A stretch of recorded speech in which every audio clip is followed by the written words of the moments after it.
As a former atheist who grew up in a non-religious household, learning about near-death experiences, or NDEs as they are commonly abbreviated, proved to be a major turning point in my metaphysical worldview.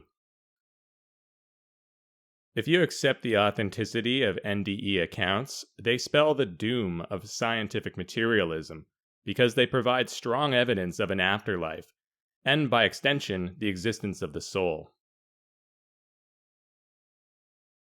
This completely flies in the face of any atheistic, reductionist paradigm that would have you believe that everything is just physical matter and molecules, and that the brain gives rise to consciousness.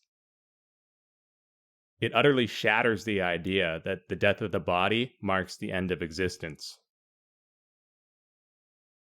Even though they are inherently anecdotal and would be impossible to reproduce in a lab for obvious ethical reasons, the sheer abundance of near-death experiences throughout the decades is all the evidence you need.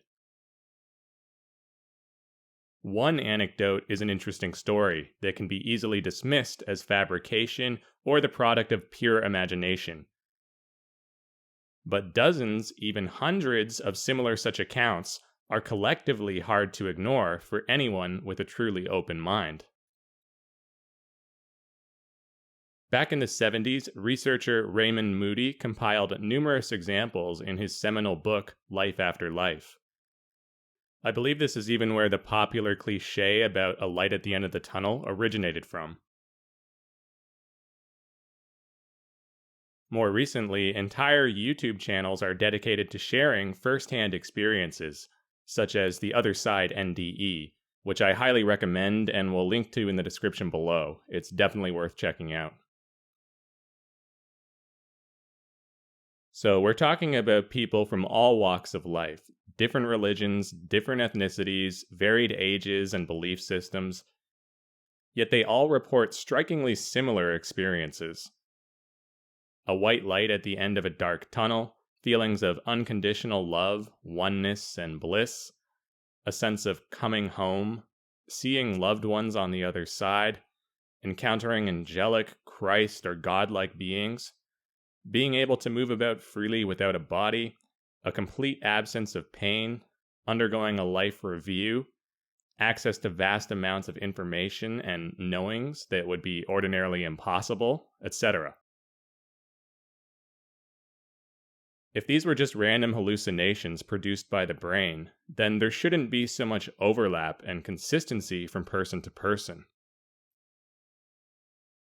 But the real clincher, in my opinion, is that some NDEers report floating out of their body, often in a hospital room setting where they're lying comatose or even clinically dead in the wake of some traumatic event, and being able to look down and see what the doctors are doing or saying.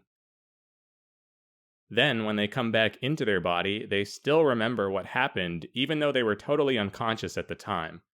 And by unconscious, I mean brain dead, because they apparently still retain some element of consciousness, despite a lack of brain activity. This defies any normative explanation. If we accept such extraordinary claims, then the only possible explanation is that this person's soul really did leave their body, and that they could still perceive their surroundings. Therefore, unless we dismiss all such accounts as fraudulent, near-death experiences are effectively proof of life after death and that the soul does indeed exist. And if you don't like the term soul because it's got too much religious baggage or whatnot, that's fine. You can substitute in consciousness or essence or whatever you prefer. The choice of word doesn't really matter. It's just different ways of describing the same thing.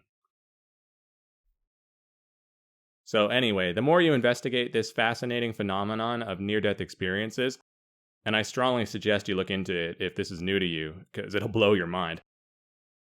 But the more you learn about this, the more you're forced to start questioning the very nature of reality. Especially for an atheist or someone who believes you only have one life and that's it. No, we have many lives. You've been here before, and you will be here again. As Wayne Dyer famously paraphrased, "You are not a human being having a spiritual experience. You're a spiritual being having a temporary human experience. I think that sums it up beautifully.